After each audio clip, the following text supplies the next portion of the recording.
Okay, good morning, good morning, good morning. Isang mapagpala at ligtas na umaga sa inyong lahat. Okay mga boss, today's vlog, nais ko lang ibahagi sa inyo na ang Bureau of Fire Protection o Kawanihan ng Pamatay Sunog ay may recruitment ngayon. Tama po ang inyong narinig. Meron po tayong FO1 recruitment sa taong ito.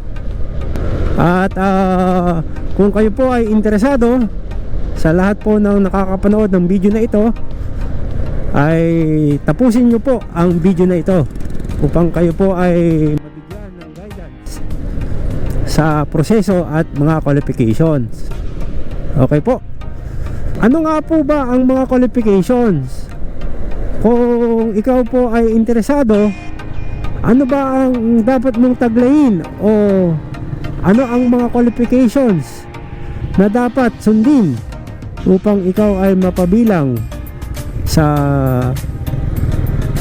proseso na ito? So ito nga po, ibabahagi ko sa inyo ang mga qualifications. Ayan, nakita nyo naman po, yan po ang mga qualifications na dapat nyo taglayin upang makapag-submit po kayo ng mga dokumento sa amin pong FO1 recruitment. Okay, kung ikaw naman po ay qualified, ano po ang dapat nyong ihanda para po makapag-apply? Ano po yung mga requirements?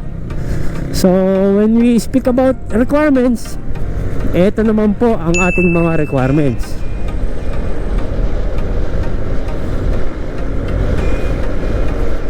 Ayan,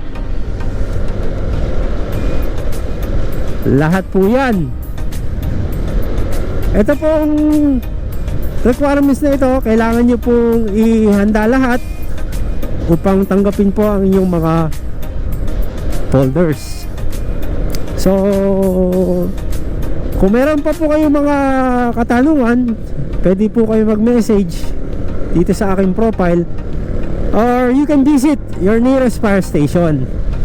Okay po, kung saan po ang inyong bayan, panigurado meron pong mababait at mga responsableng mga bomberong mag-a-assist sa inyo. Please follow my profile and thank you po kaagad sa suporta.